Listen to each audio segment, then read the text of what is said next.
ফিলিস্তিনে জুলুম একেবারে উচ্চ পর্যায়ে চলে যাচ্ছিল তখন আমরা দেখেছি বেশ অনেকগুলো ইসলামী দল আন্দোলন করেছে, কিন্তু তারা তো একই কথা বলছিল যে ঐক্যের সাথে ফিলিস্তিনের হয়ে যুদ্ধ করতে হবে। তাই এখন যখন ফিলিস্তিনের হয়ে যুদ্ধ শুরু হয়ে গেছে, যখন ইরান মাঠে নেমে গেছে, তাহলে কেন ইরানের প্রতি সংহতি জানানো হচ্ছে না? কেন ইরানকে সহযোগিতা করানো হচ্ছে না? কেন জর্ডান ইরানের বিরুদ্ধে, কেন সৌদি আরব ইরানের বিরুদ্ধে, কেন শুধুমাত্র মুখে মুখে সংহতি প্রকাশ করছে, কেন কাজে সংহতি প্রকাশ করছে না?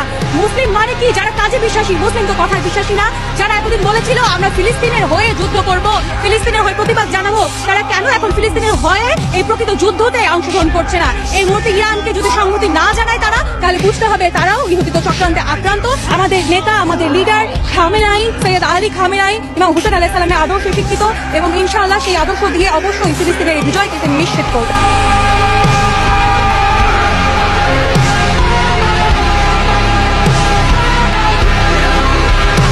ফিলিস্তিনে জুলুম একেবারে উচ্চ পর্যায়ে চলে যাচ্ছিল তখন আমরা দেখেছি বেশ অনেকগুলো ইসলামী দল আন্দোলন করেছে, কিন্তু তারা তো একই কথা বলছিল যে ঐক্যের সাথে ফিলিস্তিনের হয়ে যুদ্ধ করতে হবে। তাই এখন যখন ফিলিস্তিনের হয়ে যুদ্ধ শুরু হয়ে গেছে, যখন ইরান মাঠে নেমে গেছে, তাহলে কেন ইরানের প্রতি সংহতি জানানো হচ্ছে না?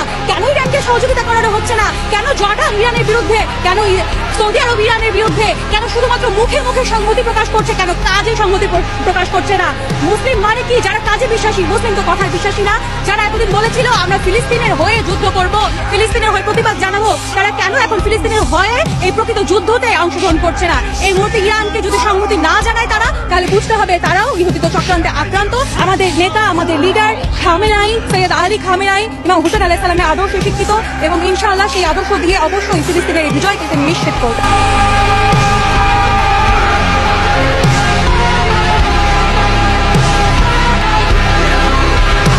ফিলিস্তিনে জুলুম একেবারে উচ্চ পর্যায়ে চলে যাচ্ছিল তখন আমরা দেখেছি বেশ অনেকগুলো ইসলামী দল আন্দোলন করেছে, কিন্তু তারা তো একই কথা বলছিল যে ঐক্যের সাথে ফিলিস্তিনের হয়ে যুদ্ধ করতে হবে। তাই এখন যখন ফিলিস্তিনের হয়ে যুদ্ধ শুরু হয়ে গেছে, যখন ইরান মাঠে নেমে গেছে, তাহলে কেন ইরানের প্রতি সংহতি জানানো হচ্ছে না? কেন ইরানকে সহযোগিতা করানো হচ্ছে না? কেন জর্ডান ইরানের বিরুদ্ধে, কেন সৌদি আরব ইরানের বিরুদ্ধে, কেন শুধুমাত্র মুখে মুখে সংহতি প্রকাশ করছে, কেন কাজে সংহতি প্রকাশ করছে না? মুসলিম মানে কি? যারা কাজে বিশ্বাসী, মুসলিম তো কথায় বিশ্বাসী না।